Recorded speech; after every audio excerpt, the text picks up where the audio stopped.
ሰላም ተኸታተልቲ ማሕበራዊ ሚድያ ሎማዓንቲ ጠቃሚ ዝበልኩ ሓሳብ ሒዘ መፅእ ኣለኹ ማሕበራዊ ሚድያ ተነቃፍን ተኣፋፍን ኮይኑ ቀፂሉ ኣሎ ዘይማ ሓፍትና ናይ ሎማዓንቲ ርእሲ ዕላልና ትኸውነላ ሰናይ ምክትታል ምን አረግሽ ሱዳን ትንሽ ደውዛ ብዙ የኢትዮጵያ ህዝቦች እዛ ሄደው ነበር በስደት በባድ ምክንያት ነበር ሱዳን ኮልተፍተፍ ብዙሕ ናይ ኢትዮጵያ ህዝብታት ናብኡ ኸይዶም ነይሮም ብስደት ብባድ ምክንያት ሰሚዕኹም ኢኹም ያው ትግርኝኡ ነዚ ይመስል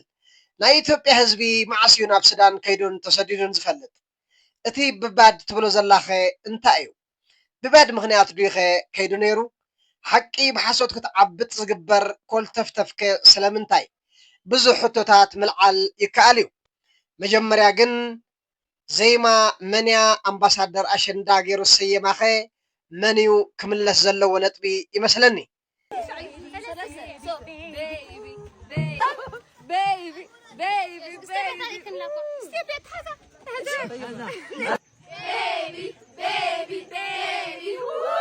መንነታ ብባህሊ ዓዳ ዘይኮነ ብባህሊ ምዕራባውያን ተኮስኩሳ ዝዓበየት ቆልዓ ትመስል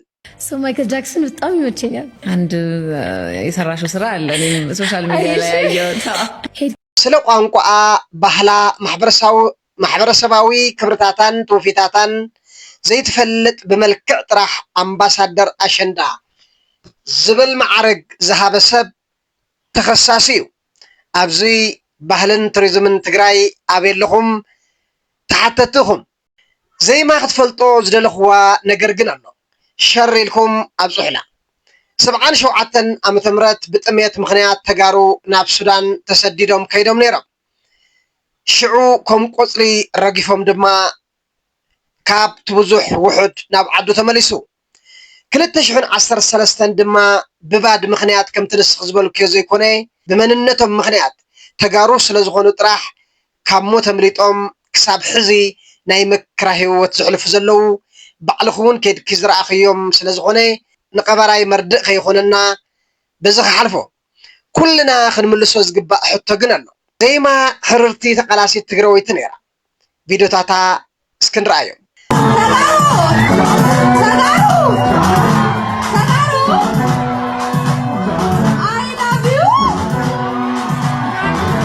ካብ ከምዚ ዓይነት ጉሉሕ መንነት ስለምንታይ ወሪዳ ድማ ክንዘራረበሉ ይግባእ ቀዳማይ ረብሓኣ ከይጉዳእ ስለ ዝደለየት እዩ ካብ ምስ 8 ሚልዮን ምስ 130 ሚልዮን ህዝቢ ምውጋን ንረብሓን ዝናን ከም ዝጠቅም ብደንብ ጌራ ምስ ነብሳ ዝወሰነት ትመስል ልክዕ ከምዚ ናይ ኣዶናይ ማለት እዩ ኣዶናይ ሪኢኹም እንድሕር ዳኣ ኮይንኩም ብእግሩ ዝኸይድ ኣርቲስት ርኤ ብጣዕሚ ሓዚነ ቻሌንጅ ንጀምረሉ ይብል ብጣዕሚ ዝገርም ትማሊ ሃፍታም ዝነበረት ሎሚ ግን ኣብ ቴንዳ እትወልድ ትግራወይቲ ግን ኣለትና ነዛ ሰብ እዚኣ ድዩ ቻሌንጅ ክጅመረላ ወይ ከዓ ካሊእ እቶት ክትኣኻኸበላ ዝግባእስ ነቲ ብእግሩ ኮዳዕ እናበለ ዝኸይድ ኣርቲስት እዩ ብቻ መስሕቕ እዩ እቲ ካልኣይ ፍርሒ እዩ ፍርሒ ክበሃል ከሎ እዙይ እንድሕር ዳ ኢለ ልምዕቲ ኣዲስ ኣበባ ኣይረኽባን ወይ እውን ክእሰር ይኽእለ ወይ ድማ ካብ መንግስቲ ይኹን ካብ ህዝቢ ኢትዮጵያ ዝረኽቦ ረብሓታት ክጎለኒ ዝብል ፍርሒ እውን ክኸውን ይኽእል እዩ እዚ እውን ምስ ረብሓ ዝተኣሳሰር እዩ ገሊኡ እውን ምስ ድሕንነት እቲ ሳልሳይ ምስልቻው እዩ ይኣክል ክንደይ ግዜ ስደትን ሞትን ኩናትን ክዛረብ ኢልካ ምስልቻው ዝወለዶ እውን ክኸውን ይኽእል እዩ እቲ ራብዓይ ዘይምብሳል ማለት ስእለብ ገልዒ ምዃን ማለት እዩ ስእለብ ገልዒ ወላ ሓንቲ ትርጉም የብሉን ዝፀበቕ እንተፀበቐ ስእሊ ኣብ ገልዒ እንድሕር ዳኣ ተሳኢሉ ተሰባሪ እዩ እቲ ሓምሻይ ምቕያም እዩ ገለገለ ቲክቶከራት ምስ ገለ ተጋሩ ይበኣሱ እሞ ጠቕላላ ነቲ ማሕበረሰብ ዝትንክፍ ቪድዮታት ይሰርሑ እዚ እውን ዘይምፍላጥ ይኸውን ዝኽእል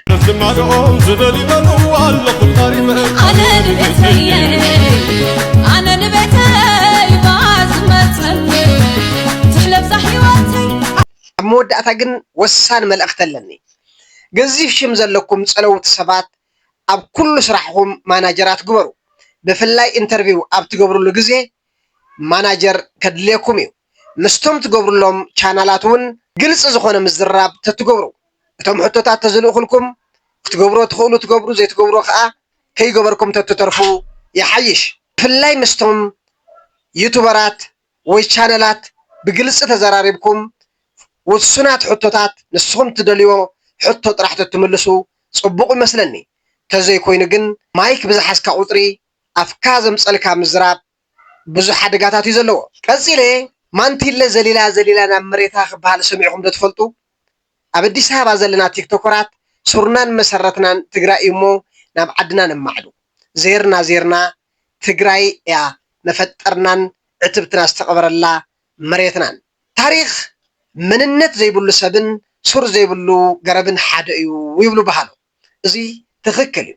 ክልቲኦም ወደቅቲ እዮም ስለዚ ነስተውዕል أمبيتي كما علقي أمبيتي وايد صريتي قرب ما ولني ما يلبيك هو عكي نتقارو لبواهبه كزازم أرم تنبر تقيمتي نخون تقار حواتي حقوف تنبر أقللتي نخون